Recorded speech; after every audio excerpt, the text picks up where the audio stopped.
شهاده للمهندس حازم عبد العظيم تحدث فيها عن الموضوع ده ايضا. القضاء يلجأ الى القضاء، والقضاء سيعطيه حق ان كان له حق سيعطيه حق. نعم. انما انا اتشبث بحاجات والوث سمعه بلدي اللي انا منها واحط من شانها وازعزع. مين اللي بيلوث يا فندم سمعه البلد؟ مين؟ اللي بيطلع الاشاعه دي، اللي بيجي بيقول انا حصل لي ان في تدخل. لا طيب ما فيش في شهاده من المهندس حازم عبد العظيم قال فيها ولدت في اجتماع داخل المخابرات، وقامت في حب مصر ولدت في اجتماع داخل المخابرات يوم 3 فبراير أدارها وكيل الجهاز ومستشار السيسي. دي شهاده منشوره في كل حته. لا هذا الرجل يتحمل شهادته، انا ما شفتش اتعمل. ما حدش رد عليه يا فندم.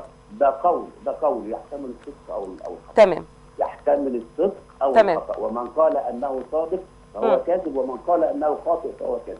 هو قول لصاحبه يتحمل الاثنين، الخطأ والصح. نعم. ولا بد وان يدعم بدليل. نعم. الدليل اللي يدعم هو اللي بقى الجهات المسؤوله هي التي تدعم صدق اقواله او تنفي اقواله، ويبقى اقواله محض اشاعه ومحض افتراء هدفها زعزعه الامن او هدفها فقد الثقه في الجهاز الامني او كل الهدف في النوايا بقى يا دكتور.